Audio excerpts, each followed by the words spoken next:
Jam 1 malam suamiku masuk ruang gawat darurat karena kecelakaan. Tapi yang membuat duniaku runtuh bukanlah darah di tubuhnya, melainkan wanita asing yang datang memeluknya sambil mengaku sebagai calon istrinya. Sebelum kita mulai lebih lanjut, yuk, tekan tombol suka, serta tombol subscribe agar tidak ketinggalan kisah menarik lainnya. Dan jangan lupa absen asal kota Bapak Ibu di kolom komentar. Semoga rezeki kita semua dilancarkan, kesehatan kita diberkahi, dan keluarga kita selalu harmonis dalam lindungannya. Amin. Jam 1 malam di rumah sakit daerah ini punya bau yang khas. Campuran antara aroma obat pel lantai dan kopi instan murah yang rasanya mirip air cucian beras. Aku duduk di meja jaga sambil memijat tengkuk yang mulai kaku. Mencoba melek meski mata rasanya sudah tinggal 5 watt. Menjadi dokter jaga di kota kecil yang dinginnya minta ampun ini memang butuh mental baja dan stok jaket tebal yang banyak. Sebenarnya malam ini cukup tenang. Hanya ada satu pasien sakit perut karena kebanyakan makan sambal. Sisanya sepi senyap seperti kuburan baru. Saking sepinya, aku sempat berpikir untuk tidur curi-curi waktu di ruang belakang. Tapi niat itu batal karena teringat pesan suamiku 2 jam lalu. Ponselku yang tergeletak di meja menampilkan pesan terakhir dari Bayu yang begitu manis. Dia bilang sudah sampai di lokasi proyek luar kota dan mau langsung tidur karena lelah menyetir seharian. Bayu itu tipe suami yang kalau tidur bisa bablas sampai pagi. Bahkan gempa bumi skala kecil pun mungkin tidak akan membuatnya bangun. Aku tersenyum sendiri membaca pesannya. Merasa beruntung punya suami pekerja keras yang rajin memberi kabar. Meski kadang lupa menaruh handuk basah pada tempatnya. Rasanya damai sekali membayangkan dia sedang tidur nyenyak di penginapan. Sementara aku di sini berteman dengan nyamuk dan suara detak jam dinding yang monoton. Ketenangan itu pecah bukan oleh suara hantu, tapi oleh raungan sirine ambulans yang mendadak berhenti tepat di depan pintu instalasi gawat darurat. Suara ban berdecit di aspal basah langsung membuat kantukku hilang seketika, berganti dengan mode siaga yang sudah terlatih bertahun-tahun. Perawat jaga yang tadi sedang asyik main game di ponselnya langsung lompat dari kursi, siap menyambut pasien baru. Aku merapikan jas putihku, menarik napas panjang, dan berjalan cepat menuju pintu kaca otomatis yang terbuka lebar. Angin malam yang menusuk tulang langsung menyambutku, membawa serta bau amis darah dan kepanikan dari para petugas ambulans. Langkahku terhenti tepat di samping ranjang dorong pasien. Dan seketika itu juga duniaku rasanya berhenti berputar. Mataku membelalak menatap sosok pria yang terbaring lemah dengan wajah penuh lecet dan pakaian yang robek di sana-sini. Itu bukan orang asing, itu Bayu, suamiku yang katanya sedang tidur nyenyak di luar kota. Otakku mendadak buntu, menolak memproses apa yang sedang kulihat di depan mata.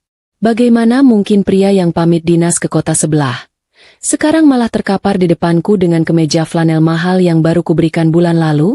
Rasanya seperti sedang kena lelucon acara televisi. Tapi sayangnya tidak ada kamera tersembunyi di sudut ruangan. Jantungku berdegup kencang.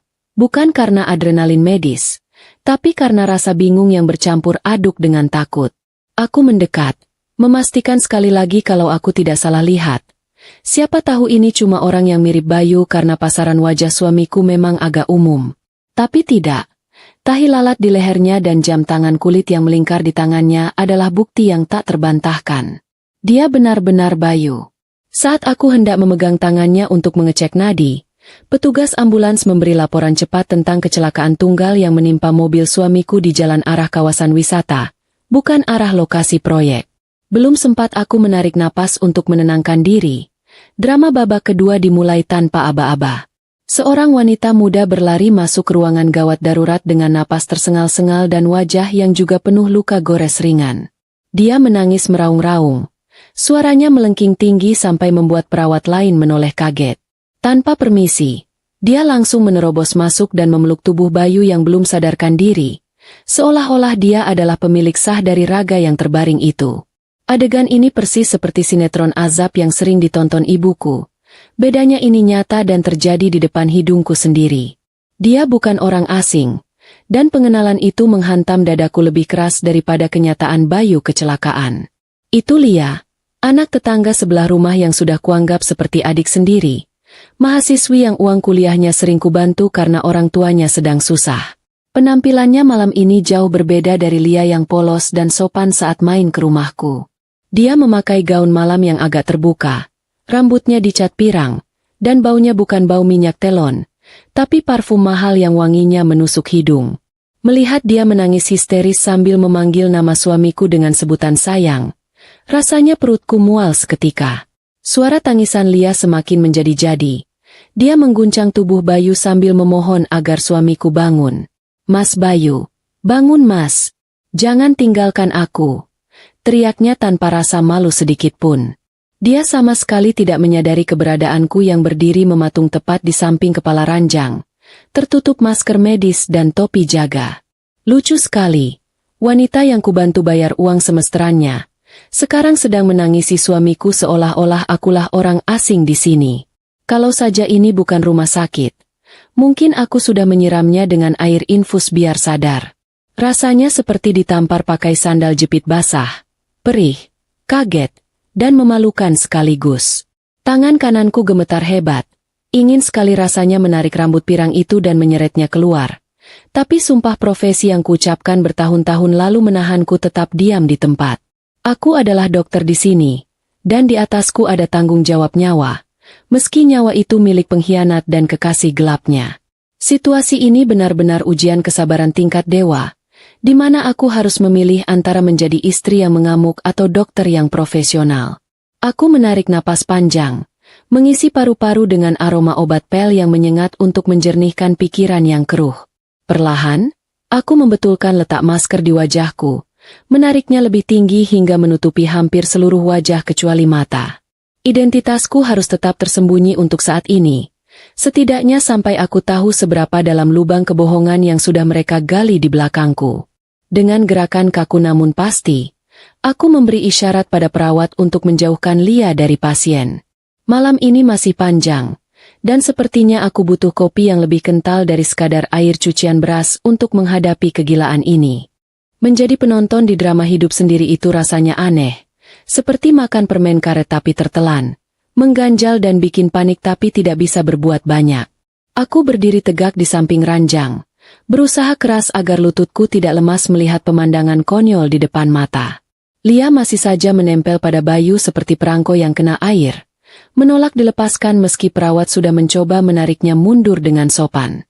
Kalau situasinya tidak sedang genting begini, mungkin aku sudah tertawa melihat betapa gigihnya dia melindungi pria yang sebenarnya adalah suamiku. Lucu sekali, dia bertingkah seolah dialah pahlawan kesiangan yang paling peduli. Padahal akulah yang selama ini memastikan Bayu makan sehat dan baju kerjanya licin. Wanita muda itu memberontak seperti kucing yang mau dimandikan saat perawat mencoba menjauhkannya dari sisi ranjang agar aku bisa memeriksa pasien. Dia mulai mengoceh soal pelayanan rumah sakit yang lambat dan menuduh kami tidak becus menangani orang penting. Orang penting katanya? Bayu memang penting, terutama tagihan kartu kreditnya yang bulan lalu membengkak karena entah dipakai beli apa, yang sekarang mulai kutebak arahnya kemana.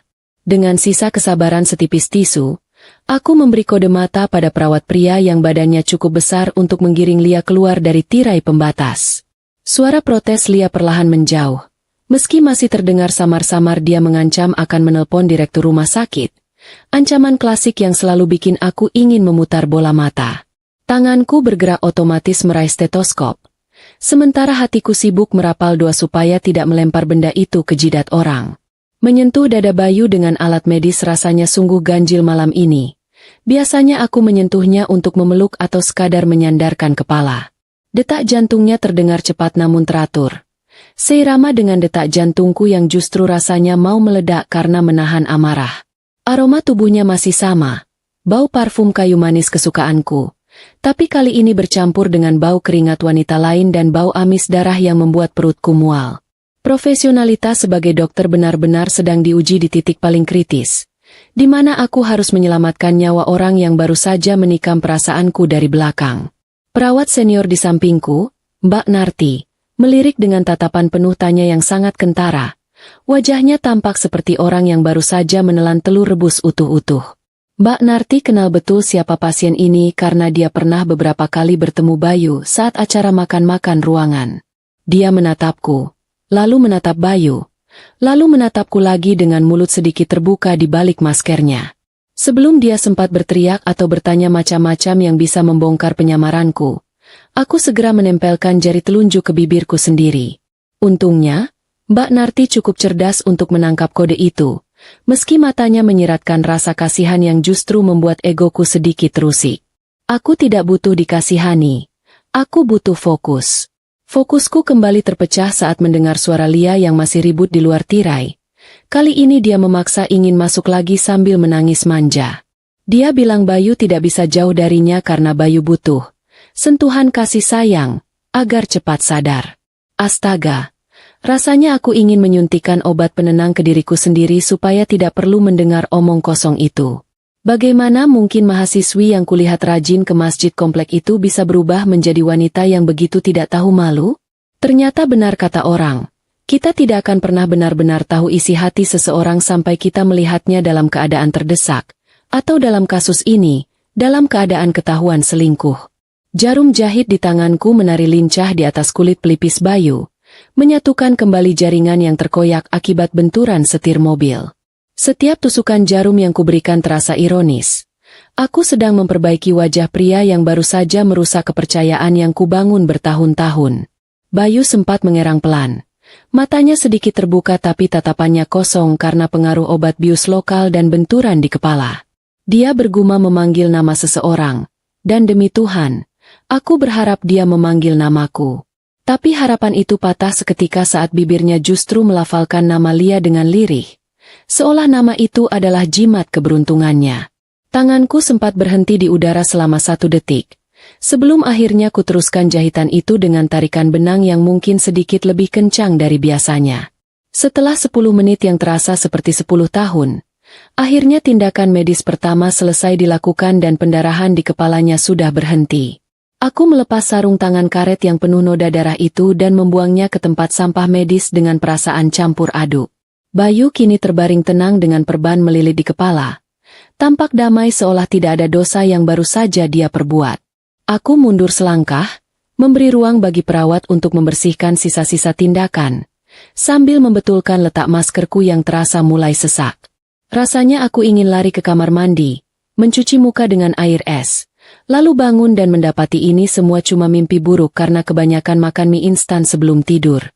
Namun kenyataan kembali menampar saat perawat menyodorkan nampan berisi barang-barang pribadi pasien yang diamankan dari saku celana dan jaket Bayu. Di sana tergeletak dompet kulit coklat yang kuhadiahkan saat ulang tahunnya, kunci mobil yang gantungannya sudah patah separuh, dan sebuah kartu akses pintu yang asing. Itu bukan kunci rumah kami, bukan juga kunci kantornya. Bentuknya kartu magnetik elegan dengan logo sebuah penginapan mewah di daerah pegunungan yang harganya per malam bisa buat belanja sayur sebulan.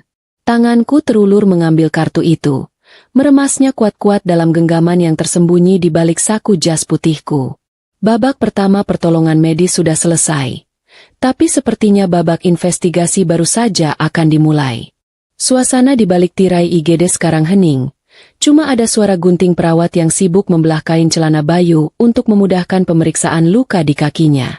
Rasanya sayang sekali melihat celana jeans mahal itu digunting begitu saja sampai tidak berbentuk.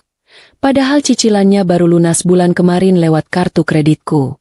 Tapi ya sudahlah, jangankan celana, hati pemiliknya saja sepertinya sudah robek kemana-mana.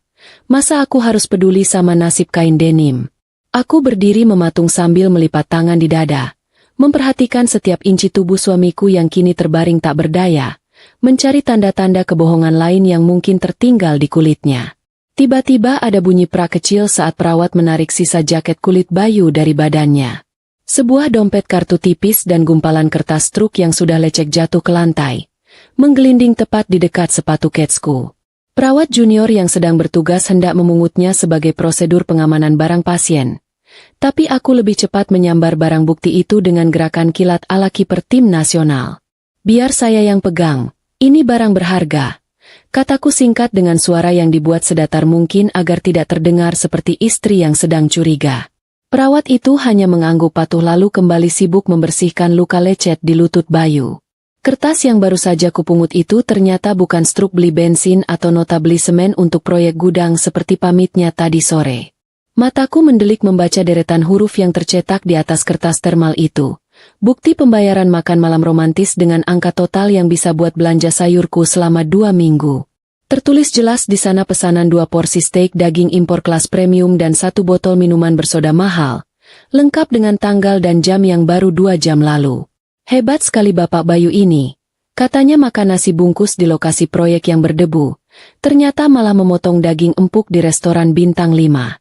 Sementara aku di sini cuma makan biskuit gandum sisa kemarin supaya tidak masuk angin saat jaga malam. Tidak cukup sampai di situ. Dompet kartu yang jatuh tadi juga menyimpan kejutan lain yang tak kalah menyakitkan saat kubuka isinya. Terselip manis di antara kartu identitas dan kartu ATM. Sebuah kartu akses pintu elektronik bergambar pegunungan hijau. Di situ tertulis nama sebuah villa mewah, Puncak Asmara Resort, lengkap dengan nomor kamar yang biasanya dipakai untuk tipe kamar paling mahal dengan kolam renang pribadi. Ini bukan tempat untuk istirahat pekerja proyek. Ini tempat untuk bulan madu atau pelarian akhir pekan. Lututku rasanya lemas seketika, seolah tulang-tulangku baru saja dilolosi satu persatu.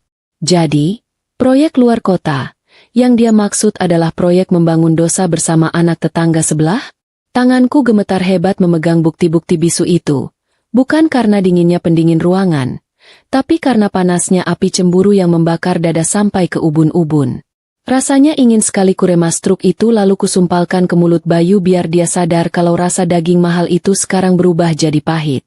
Tapi tentu saja, Dokter Citra yang terhormat tidak boleh melakukan adegan barbar seperti itu di depan bawahan. Aku harus tetap terlihat berwibawa meski hatiku rasanya sudah hancur lebur seperti kerupuk keinjak kaki gajah. Lucu sekali hidup ini. Aku yang banting tulang kerja shift malam demi tabungan masa depan. Dia yang menghabiskannya untuk foya-foya dengan wanita yang usianya bahkan belum lulus kuliah. Dengan sisa tenaga dan kewarasan yang ada, kumasukkan semua bukti perselingkuhan itu ke dalam saku jas putihku yang dalam. Biarlah barang-barang laknat ini mendekam di sana sebentar, menemani stetoskop dan pulpen tintaku, menunggu waktu yang tepat untuk kutunjukkan sebagai senjata pemusnah massal bagi rumah tanggaku. Aku menatap wajah Bayu yang masih terpejam damai. Wajah yang dulu kucintai setengah mati, sekarang terlihat sangat asing dan penuh kepalsuan. Malam ini aku bukan hanya mengobati lukamu, Bayu, tapi aku juga sedang mengumpulkan amunisi untuk menghancurkanmu pelan-pelan. Aku menarik napas panjang, membuang napas kasar lewat mulut, dan kembali memasang wajah datar sekeras tembok beton, siap menghadapi babak selanjutnya dari drama murahan ini. Suara hak sepatu tinggi yang beradu dengan lantai keramik terdengar nyaring dan mengganggu, persis seperti suara nyamuk yang berdengung di telinga saat kita sudah setengah terlelap. Lia kembali menerobos masuk ke balik tirai, mengabaikan teguran satpam yang kewalahan menghadapi tingkahnya yang Mbak Putri Raja kurang asuhan. Dengan wajah yang riasannya sudah luntur di sana-sini membuatnya mirip panda yang kehujanan. Dia berdiri berkacak pinggang di depan perawat junior. Dia menuntut agar Bayu dipindahkan ke ruang perawatan paling mahal secepatnya. Padahal prosedur administrasi saja belum dia urus sama sekali. Kepercayaan dirinya sungguh luar biasa. Seolah rumah sakit ini milik nenek moyangnya yang bisa dia atur seenak jidat. Tanpa rasa malu sedikit pun, mulut manisnya mulai memuntahkan kalimat-kalimat yang membuat telingaku panas mendidih di balik masker medis. Dengan nada tinggi yang dibuat-buat, dia mengaku sebagai calon istri pasien dan meminta agar kami tidak perlu menghubungi keluarga Bayu yang lain, terutama istrinya. Istrinya itu wanita kuno yang sibuk kerja dan pelit. Mas Bayu sudah tidak betah di rumah. Cerocosnya pada perawat yang mendengarkan dengan wajah bingung. Dia bahkan dengan bangganya bilang kalau Bayu sudah berjanji akan mengurus surat cerai minggu depan demi menikahinya. Wah, hebat sekali skenarionya. Ternyata selain jadi mahasiswa abadi, dia juga berbakat jadi penulis naskah drama picisan.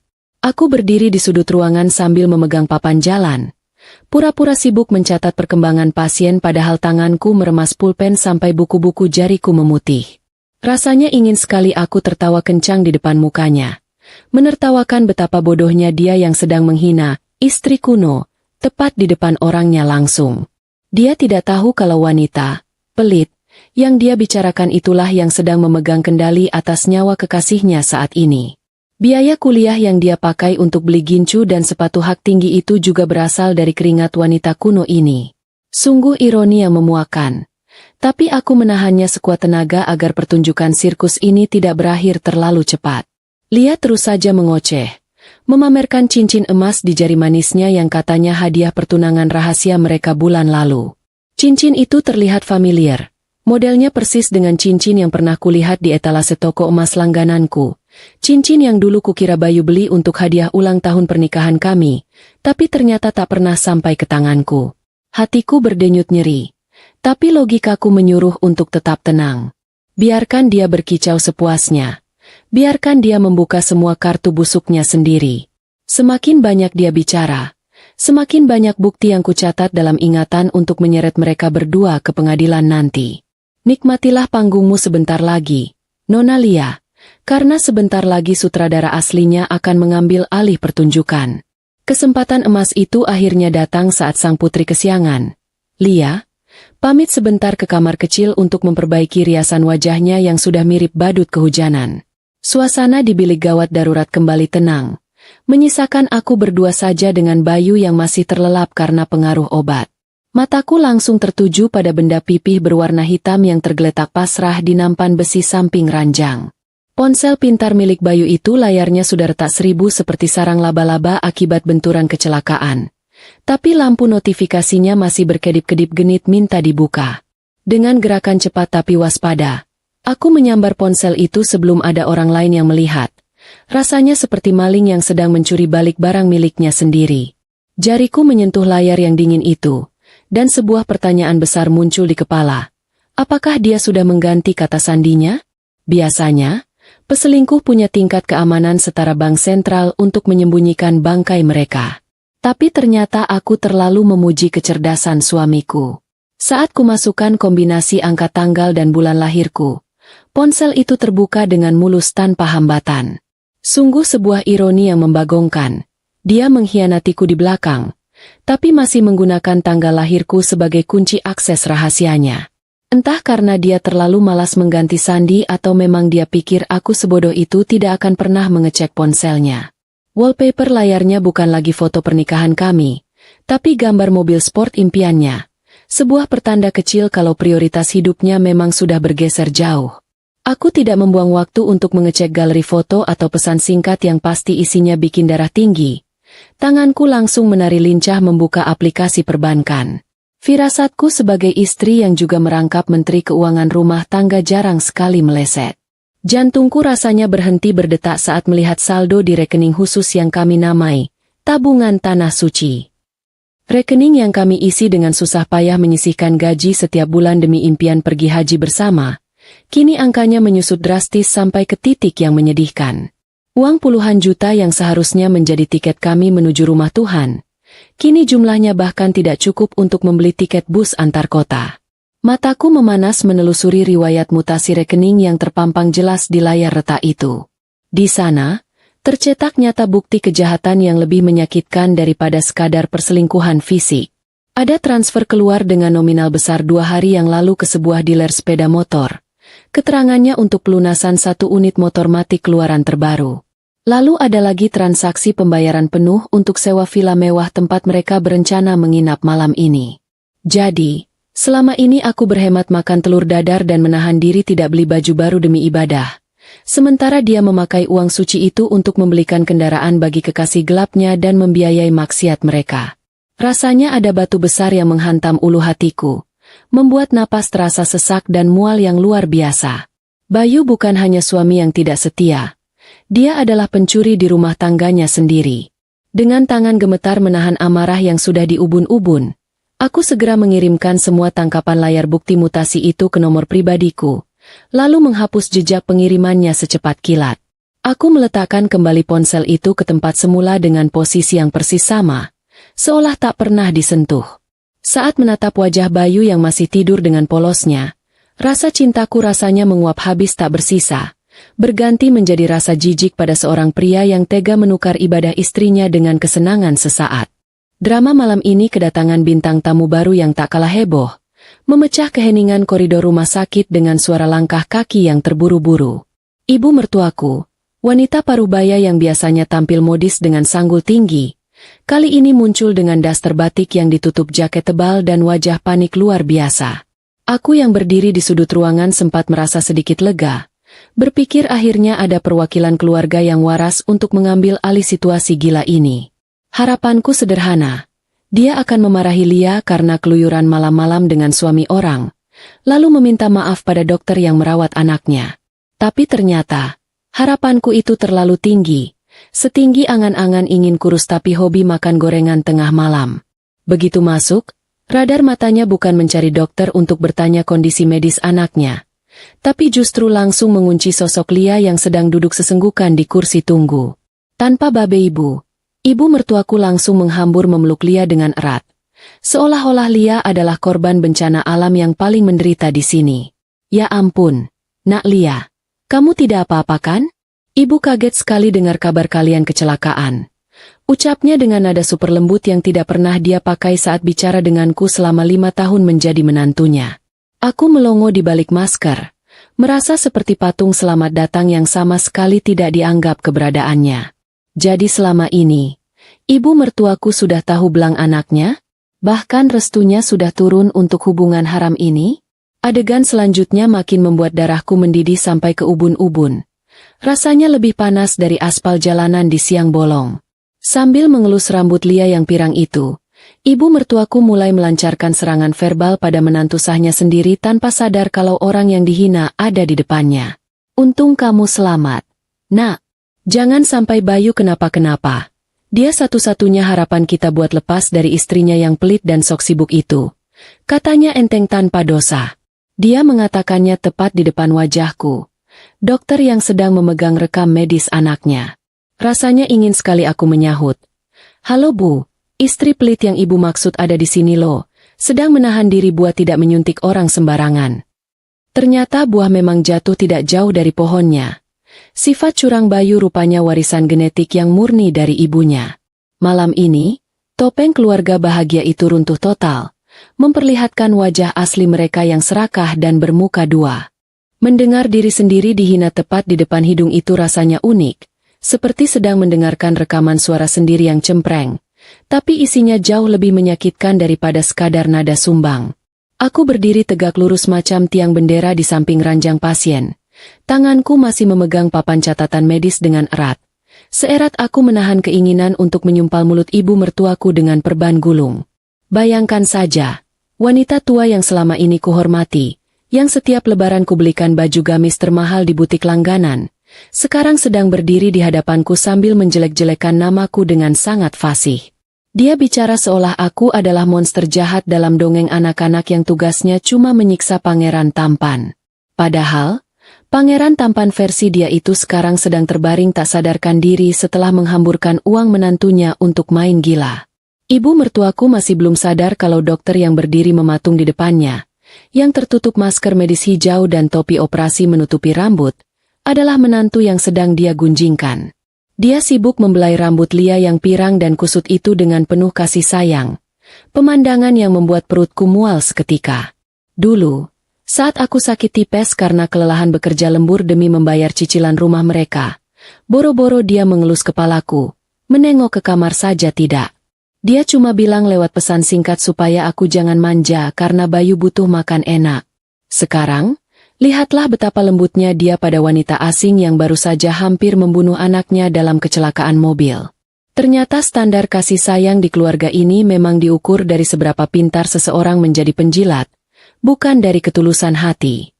Dokter, tolong lakukan yang terbaik buat anak saya ya. Jangan pedulikan soal biaya. Nanti biar istrinya yang urus. Dia itu uangnya banyak, dokter. Tapi pelitnya minta ampun. Kalau bukan karena anak saya yang minta uang, pasti uangnya cuma ditimbun buat gaya hidupnya sendiri.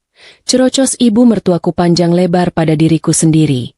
Kalimat itu meluncur mulus tanpa rem, menabrak benteng kesabaranku yang sudah retak di sana-sini. Lucu sekali. Dia bilang aku menimbun uang untuk gaya hidup? Gaya hidup yang mana?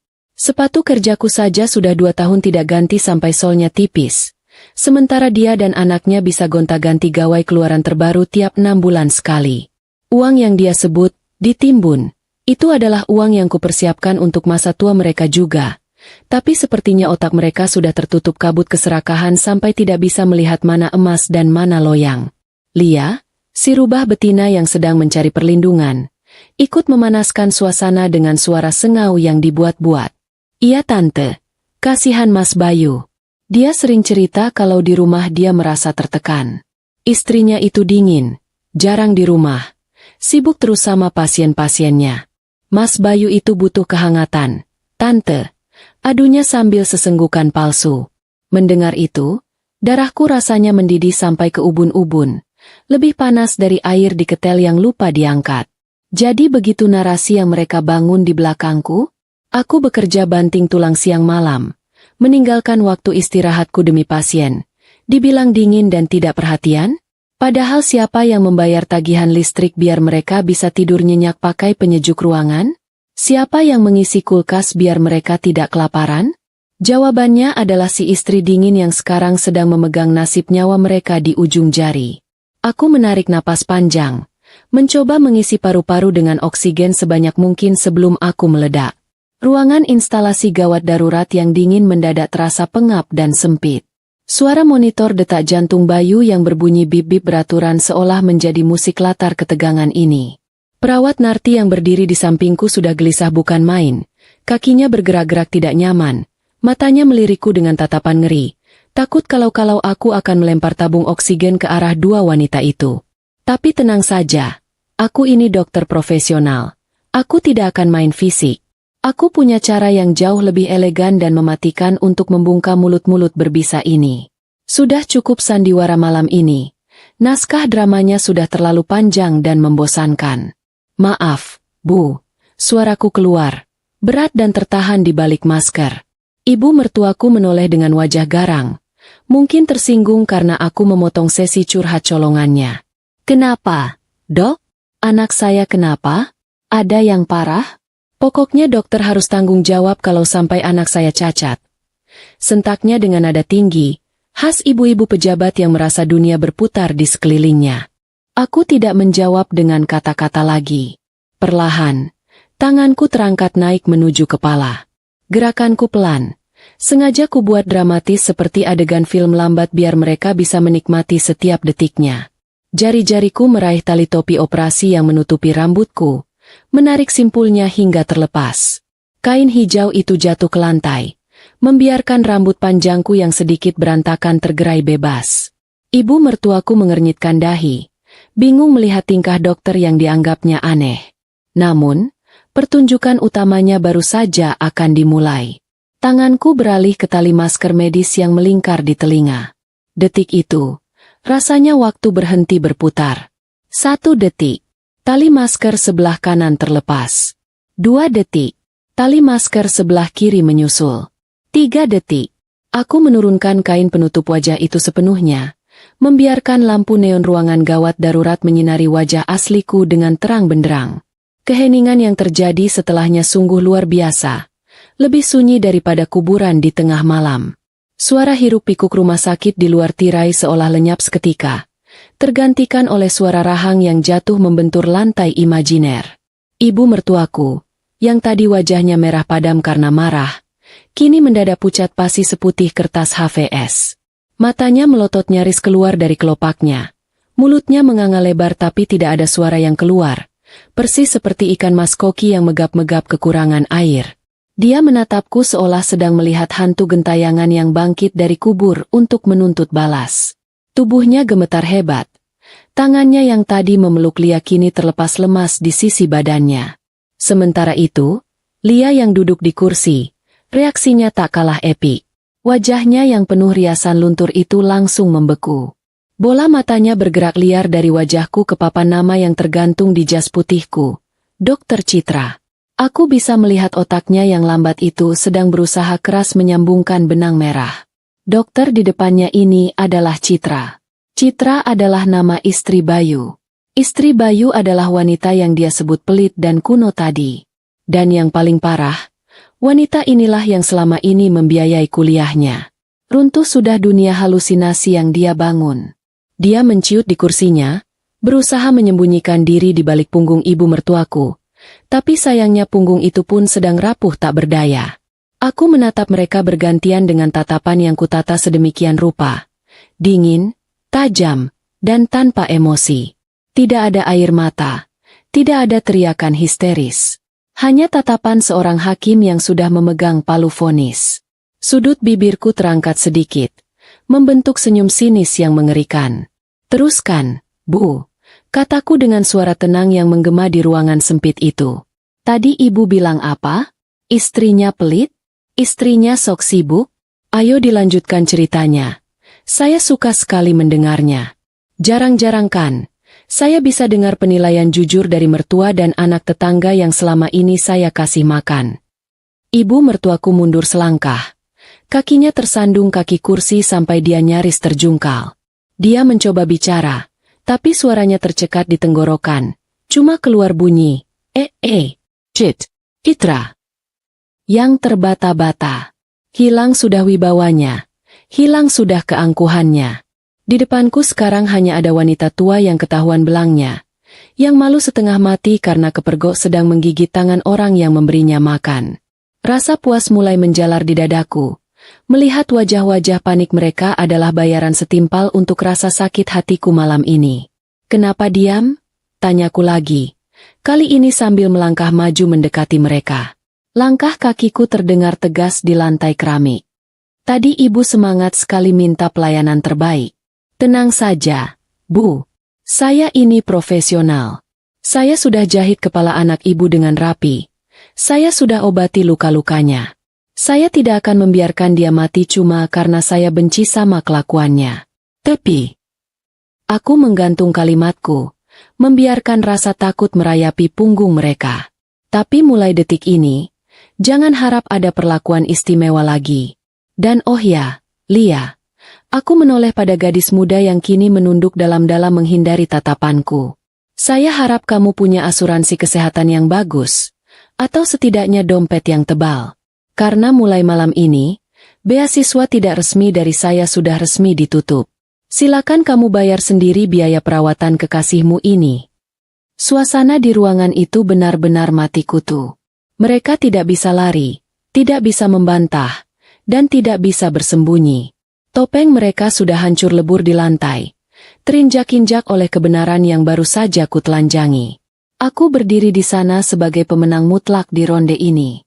Bukan sebagai korban yang menangis di pojokan, tapi sebagai wanita yang memegang kendali penuh atas nasib para pengkhianat di hadapannya. Malam ini memang dingin, tapi tatapanku jauh lebih membekukan daripada udara pegunungan manapun. Kalau ada lomba mengubah ekspresi wajah tercepat di dunia, Ibu mertuaku pasti akan menyabet juara satu tanpa saingan. Wajah garang yang tadi sibuk menghinaku, sekarang berubah drastis menjadi wajah memelas ala pengemis di lampu merah. Bibirnya gemetar, mencoba merangkai kata-kata pembelaan yang pasti isinya cuma omong kosong belaka. Citra, Ibu tadi cuma emosi. Ibu tidak bermaksud bicara begitu. Kamu salah paham, Nak. Ucapnya terbata-bata. Mencoba meraih tanganku dengan tangan keriputnya yang dingin. Aku mundur selangkah, menghindari sentuhan itu seolah tangannya mengandung virus mematikan. "Salah paham? Bagian mana yang salah paham, Bu? Bagian saya dibilang pelit? Atau bagian Lia yang dibilang calon menantu idaman?" Tanyaku dengan nada santai tapi menusuk. Senyum miring masih terpatri di bibirku. Menikmati pemandangan langka di mana singa betina tua ini mendadak ompong di kandangnya sendiri. Lia yang ada di belakangnya masih diam membisu, pura-pura sibuk memilin ujung bajunya. Mungkin berharap dia bisa menghilang di telan bumi saat ini juga. Tanpa banyak basa-basi lagi, aku merogoh saku jas putihku. Bukan untuk mengambil permen, tapi untuk mengeluarkan harta karun yang kutemukan di saku Bayu tadi. Dengan gerakan tenang, aku meletakkan gumpalan kertas truk makan malam dan kartu akses penginapan itu ke atas meja di samping ranjang. Bunyi, tak. Saat kartu plastik itu beradu dengan meja besi terdengar nyaring di ruangan yang sunyi. Saya tidak butuh drama air mata buaya malam ini. Lihat itu. Tunjukku pada barang bukti tersebut. Itu bukti makan malam romantis dan sewa kamar mewah yang dibayar pakai uang tabungan haji saya. Uang yang saya kumpulkan dari hasil begadang menjaga pasien setiap malam, sementara anak ibu sibuk main gila dengan mahasiswi kurang ajar ini. Ibu mertuaku melirik barang-barang itu dengan mata melotot. lalu menatapku lagi dengan wajah pucat. Dia tahu betul kalau dia sudah skakmat. Tidak ada lagi celah untuk berkelit. Dengar baik-baik, karena saya tidak akan mengulanginya. Ucapku tegas, menatap mata mereka satu persatu. Tugas saya sebagai dokter sudah selesai. Saya sudah menyelamatkan nyawa anak ibu dan mengobati luka kekasihnya. Secara medis, saya profesional. Tapi secara pribadi, maaf, warung amalnya sudah tutup permanen. Aku mengambil napas pendek, lalu melanjutkan ultimatumku. Mulai detik ini, saya lepas tangan. Silakan ibu urus administrasi rumah sakit ini. Jangan pakai nama saya sebagai penjamin. Dan kamu, Lia, aku menoleh pada gadis itu. Gunakan uang sisa jajan yang kamu curi dari suami saya untuk membayar biaya obat-obatanmu. Jangan harap sepeser pun uang keluar dari dompet saya lagi.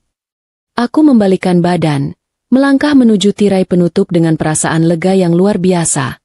Seolah baru saja membuang sampah busuk yang selama ini kusimpan di dalam rumah. Selamat malam, silakan nikmati kebersamaan kalian tanpa gangguan istri yang pelit ini. Tutupku sambil menyibakkan tirai, meninggalkan mereka yang kini bingung setengah mati memikirkan cara membayar tagihan yang jumlahnya tidak sedikit. Keluar dari balik tirai ruang gawat darurat rasanya seperti baru saja keluar dari penjara bawah tanah yang pengap setelah dikurung 10 tahun. Udara rumah sakit yang biasanya berbau karbol dan obat-obatan, mendadak terasa segar seperti udara pegunungan di pagi hari. Langkah kakiku terasa ringan, seolah beban ratusan kilogram yang selama ini menumpuk di pundak, beban menjadi istri yang sempurna, menantu yang penurut, dan penyandang dana keluarga. Baru saja rontok satu persatu ke lantai keramik. Di meja jaga, Mbak Narti dan beberapa perawat lain menatapku dengan pandangan campur aduk antara kagum dan ngeri.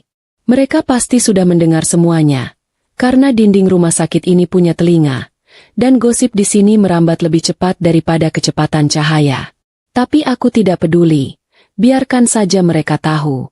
Toh, mulai malam ini aku tidak punya rahasia rumah tangga yang perlu ditutup-tutupi lagi. Bangkai yang selama ini disembunyikan Bayu sudah kubongkar sampai ke tulang-tulangnya. Jadi untuk apa aku merasa malu? Yang seharusnya malu adalah mereka yang sedang kebingungan di dalam sana. Aku berjalan lurus menuju bagian administrasi, mengabaikan tatapan kepo dari satpam yang sedang menguap di pos jaga. Petugas administrasi malam itu, seorang pria muda yang matanya sudah merah karena mengantuk, langsung duduk tegak saat melihatku datang dengan wajah yang mungkin terlihat seperti malaikat pencabut nyawa. Dengan suara tenang dan datar, aku memberikan instruksi yang akan menjadi paku pertama di peti mati keuangan suamiku. Mas, tolong catat. Pasien atas nama Bayu di IGD, dan pasien wanita yang datang bersamanya. Semua tagihannya dipisahkan dari akun tanggungan pegawai saya. Jangan masukkan 1 rupiah pun ke tagihan asuransi keluarga saya. Status penjaminan saya cabut sekarang juga. Kalau mereka tidak bisa bayar tunai atau gesek kartu sendiri, perlakukan sesuai prosedur pasien umum yang menunggak. Petugas itu melongo sebentar, mulutnya sedikit terbuka, kaget mendengar instruksi sekejam itu keluar dari mulut Dokter Citra yang biasanya ramah dan suka mentraktir gorengan. Tapi setelah melihat sorot mataku yang tidak main-main, dia mengangguk cepat sambil mengetik sesuatu di komputernya dengan panik. Setelah urusan administrasi selesai, aku tidak langsung pulang. Pulang ke rumah yang kosong hanya akan membuatku menangis. Dan aku menolak menangis untuk pria yang tidak tahu diri. Aku memilih duduk di kantin rumah sakit yang sudah sepi, memesan kopi hitam pahit yang rasanya setimpal dengan pahitnya hidupku malam ini. Sambil menyesap kopi panas itu, aku merenung. Lucu sekali hidup ini. Beberapa jam yang lalu aku masih menjadi istri yang bangga punya suami pekerja keras. Aku masih membayangkan masa tua kami, duduk berdua di teras rumah sambil melihat cucu main lari-larian. Ternyata, semua itu cuma imajinasi di kepalaku saja. Realitasnya, aku hanyalah sapi perah yang dimanfaatkan susunya sampai habis, lalu hendak disembelih saat sudah tidak berguna. Bedanya, sapi perah yang satu ini punya tanduk dan tahu caranya menyeruduk balik. Ponselku bergetar. Notifikasi masuk dari aplikasi perbankan. Aku baru saja memblokir semua kartu kredit tambahan yang dipegang Bayu dan ibunya. Ah, Rasanya nikmat sekali membayangkan wajah mereka saat kasir minimarket bilang, kartu ditolak. 2 jam kemudian, saat fajar mulai menyingsing dan langit berubah menjadi biru tua, seorang perawat datang tergopoh-gopoh menghampiriku di kantin. Katanya Bayu sudah sadar sepenuhnya dan mengamuk minta bertemu denganku. Mengamuk? Hebat sekali energinya. Orang yang baru saja dijahit kepalanya dan kakinya patah, masih punya tenaga buat marah-marah. Aku menghabiskan sisa kopiku dalam sekali teguk, merapikan jas putihku, dan berjalan kembali ke ruang perawatan dengan langkah santai. Ini adalah babak terakhir, pikirku. Momen di mana sang raja kecil harus tahu kalau kerajaannya sudah runtuh dan dia bukan lagi penguasa. Saat aku masuk ruangan yang kini sudah dipindahkan ke bangsal kelas 3, karena tentu saja, tanpa jaminan dariku mereka tidak bisa masuk VIP, pemandangan di dalam sana sungguh menyedihkan sekaligus menggelikan. Bayu terbaring di ranjang besi yang kasurnya tipis, kakinya digantung dengan perban tebal, wajahnya bengkak sebelah. Di sampingnya, ibu mertuaku duduk di kursi plastik murahan sambil memijat kening, sementara Lia duduk di lantai memeluk lutut dengan wajah sembab. Begitu melihatku masuk, mata Bayu langsung menyala. Dia mencoba bangun tapi meringis kesakitan. Citra, apa-apaan ini? Kenapa aku ditaruh di kamar gembel begini? Aku ini suamimu. Pindahkan aku ke VIP sekarang. Panas di sini. Bentaknya dengan suara serak. Luar biasa, bukannya minta maaf atau merasa bersalah. Kalimat pertamanya malah komplain soal fasilitas. Benar-benar manusia yang tidak punya kaca di rumahnya. Aku hanya tersenyum tipis, berdiri di ambang pintu dengan tangan bersedekap, menikmati pemandangan tikus-tikus yang terjebak dalam perangkap yang mereka buat sendiri. Selamat pagi, mantan suamiku sayang. Sapaku dengan nada riang yang dibuat-buat, kontra sekali dengan suasana suram di ruangan itu. Maaf ya, fasilitas VIP itu cuma buat keluarga dokter. Dan karena kamu sudah memutuskan untuk bikin keluarga baru sama anak tetangga itu, otomatis fasilitasnya hangus. Anggap saja ini simulasi hidup susah yang akan kamu jalani mulai besok. Bayu melotot. Wajahnya merah pada menahan amarah. Dia menunjuk-nunjuk wajahku dengan tangannya yang gemetar. Jangan kurang ajar kamu. Aku bisa laporkan kamu karena menelantarkan suami. Ancamnya. Aku tertawa kecil. Tawa yang benar-benar lepas karena ancamannya terdengar seperti lelucon badut pasar malam. Melantarkan suami? Yang benar saja. Aku justru sedang mengajarkan dia arti kemandirian yang sesungguhnya. Aku melangkah maju mendekati ranjangnya, membuat ibu mertuaku refleks memundurkan kursinya karena takut. Aku menatap mata Bayu dalam-dalam, mencari sisa-sisa rasa cinta di sana, tapi yang kutemukan hanya ego yang terluka. Laporkan saja, Mas. Silakan. Tapi sebelum kamu lapor polisi soal penelantaran, aku sudah duluan lapor polisi soal penggelapan dana dan pencurian. Bisikku pelan tapi penuh penekanan. Wajah Bayu yang tadi merah karena marah, mendadak berubah pucat pasi seperti mayat. Matanya bergerak gelisah. Pencurian apa? Jangan sembarangan nuduh kamu. Elaknya. Tapi suaranya terdengar tidak yakin. Aku mengeluarkan ponselku, menunjukkan bukti transfer yang sudah kusimpan rapi. Uang tabungan haji, Mas. Ratusan juta yang kita kumpulkan 5 tahun ini. Kamu kuras habis buat beli motor buat dia. Aku menunjuk Lia dengan daguku, dan buat sewa villa maksiat itu. Itu pidana, Mas. Dan karena uang itu ada di rekening bersamaku yang mayoritas isinya gajiku, aku punya hak penuh untuk menuntutmu. Ruangan itu mendadak hening lagi. Kali ini keheningannya terasa mencekam. Bayu tahu dia tidak bisa mengelak dari bukti digital. Ibu mertuaku mulai menangis lagi. Kali ini tangisannya terdengar lebih tulus karena dia sadar dompet anaknya kosong melompong. Citra, nak jangan begitu. Kita selesaikan kekeluargaan. Malu sama tetangga kalau sampai ada polisi. Rengek ibu mertuaku, mencoba memegang tanganku lagi. Aku menepisnya halus. Kekeluargaan? Keluarga yang mana, Bu? Keluarga yang ibu dukung buat selingkuh? Oh iya, ngomong-ngomong soal tetangga. Kayaknya ibu harus siap-siap malu yang lebih besar lagi. Aku menoleh ke arah pintu, memberi kode pada seseorang di luar sana. Pintu terbuka lebar, dan masuklah sepasang suami istri parubaya dengan wajah yang menyiratkan amarah luar biasa. Itu Pak RT dan istrinya, yang tak lain adalah orang tua kandung Lia. Aku memang sempat menelepon mereka saat di kantin tadi, memberi kabar kalau anak gadis mereka ada di rumah sakit karena kecelakaan bersama suami orang. Reaksi mereka? Tentu saja murka. Melihat orang tuanya datang, Lia langsung berdiri ketakutan.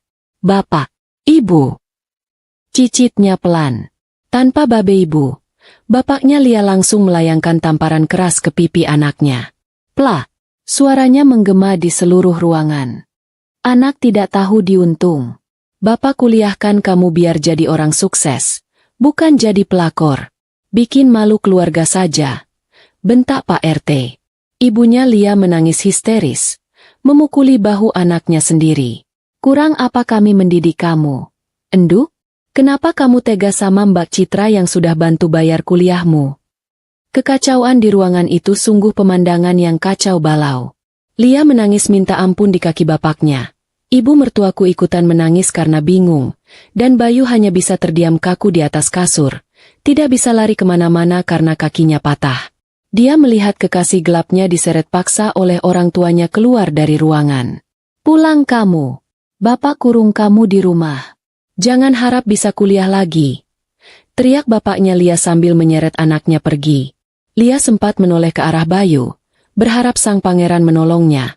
Tapi Bayu justru membuang muka. Pangeran kodok itu sedang sibuk menyelamatkan dirinya sendiri. Hilang sudah cinta mati yang tadi malam diagung-agungkan. Ternyata cinta mereka cuma sekuat tisu basah. Gampang robek kalau ditarik sedikit saja. Setelah keluarga Lia pergi dengan segala drama keributannya, tinggallah aku bertiga dengan sisa-sisa keluarga hancur ini. Bayu menatapku dengan pandangan nanar. Mungkin dia baru sadar kalau dia benar-benar sendirian sekarang. "Citra, tolong." Suaranya melemah. Egonya runtuh seketika saat menyadari realita. "Kakiku.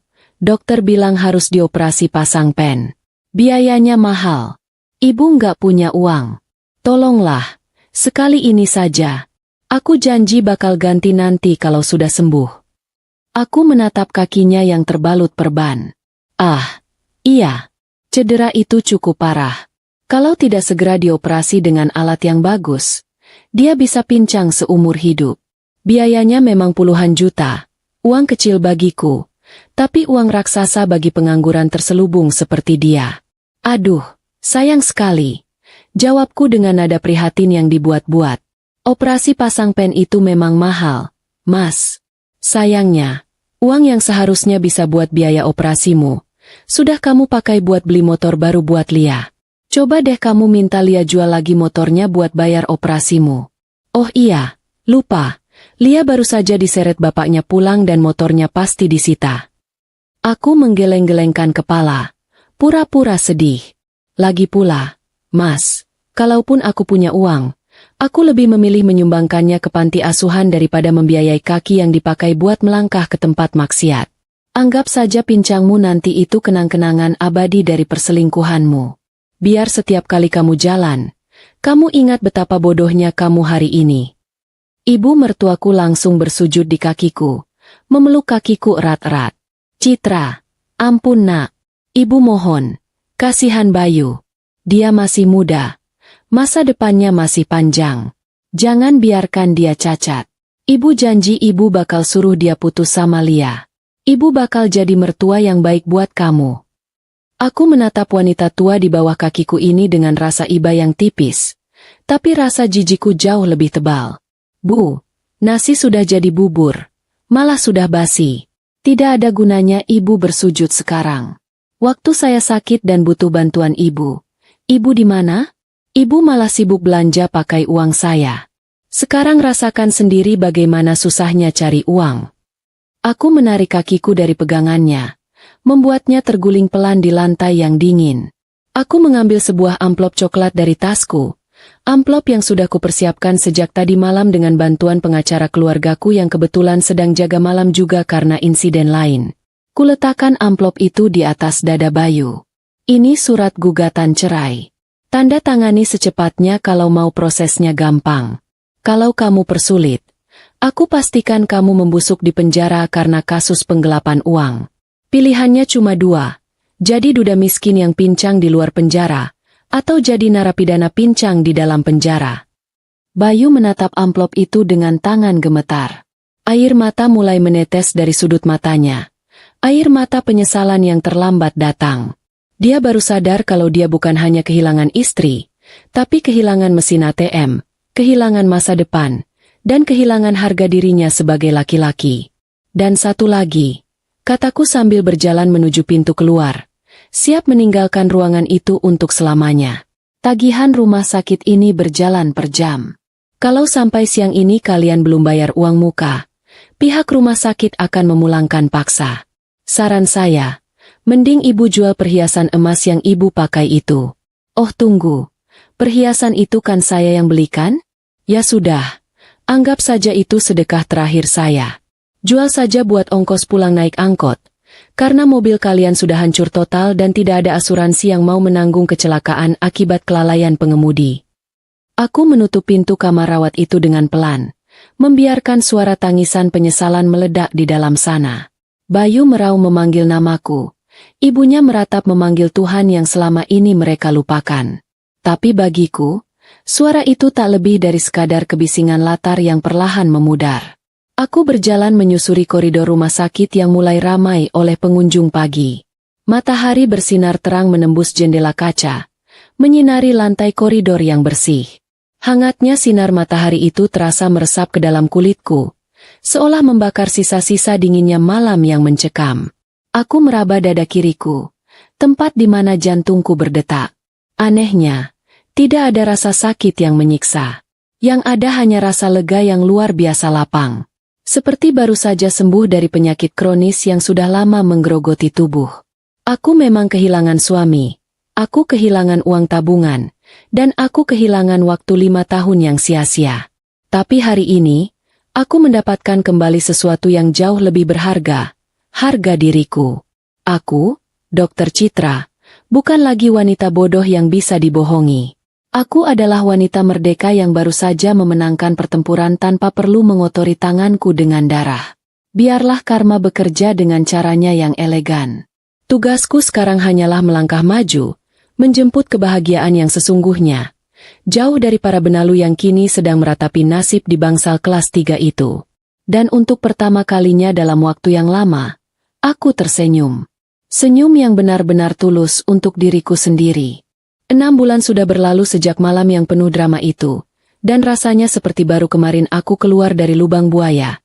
Tapi bedanya sekarang aku sudah mandi kembang 7 rupa dan wangi melati.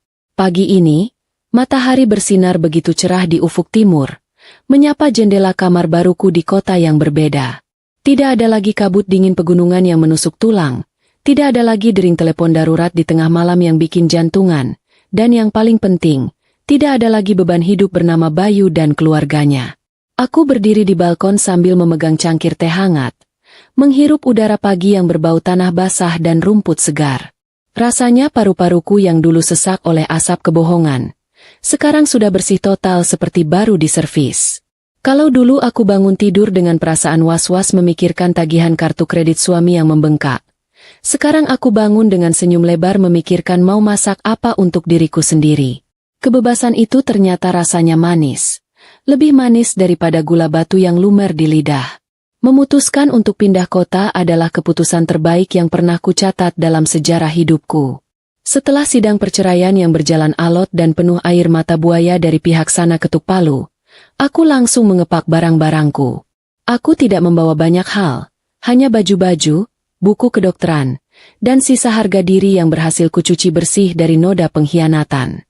Rumah lama yang penuh kenangan pahit itu sudah kujual, dan uangnya kupakai untuk modal membangun klinik kecil-kecilan di kota kelahiran ibuku ini. Di sini, orang-orang tidak mengenalku sebagai istri dokter yang diselingkuhi, tapi sebagai dokter Citra yang ramah dan suka memberi diskon vitamin buat anak-anak.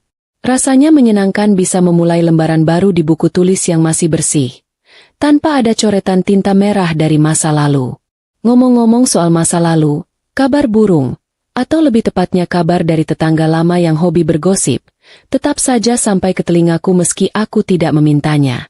Katanya, hidup Bayu sekarang berubah drastis. Dari pangeran berkuda putih menjadi pangeran berkursi roda.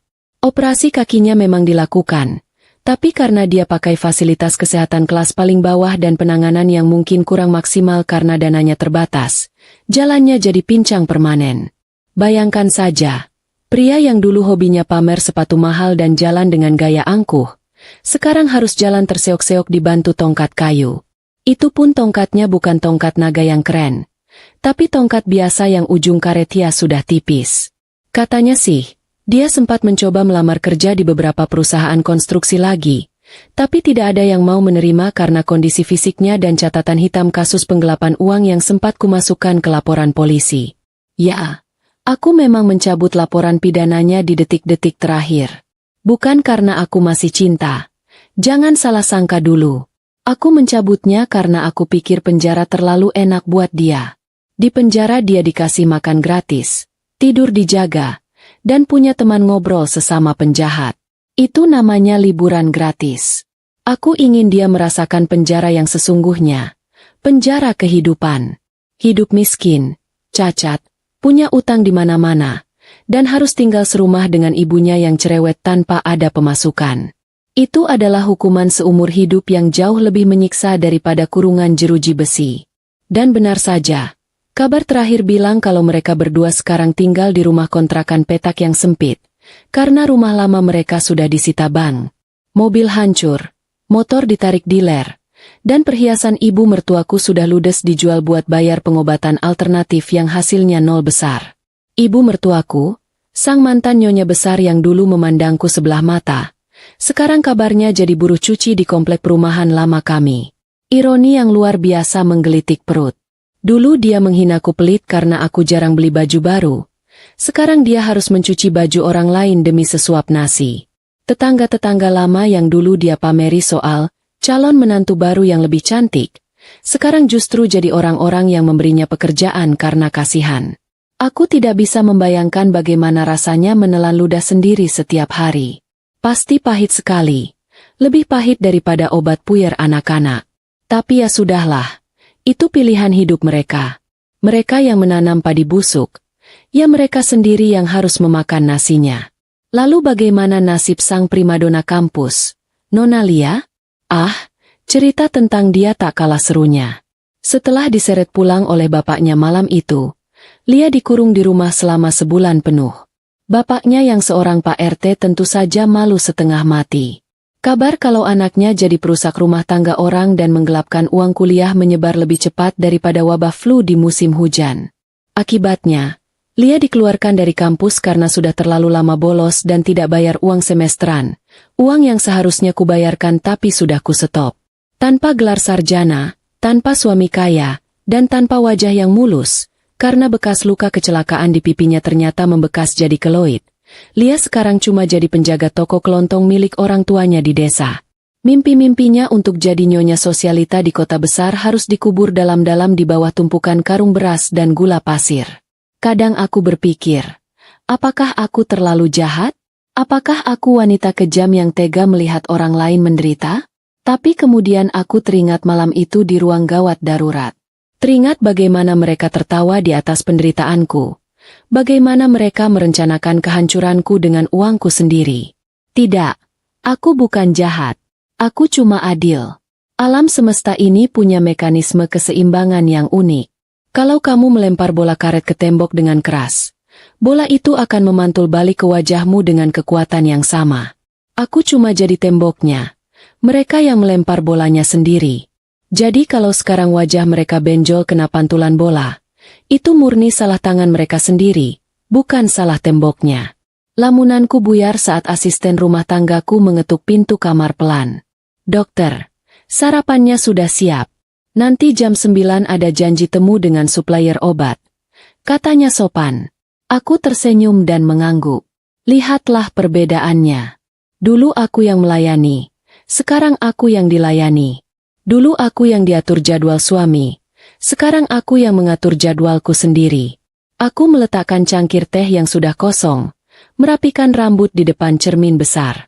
Pantulan di cermin itu menampilkan sosok wanita yang jauh lebih segar, lebih berisi, dan matanya bersinar hidup. Tidak ada lagi mata panda dan kerutan stres di dahi.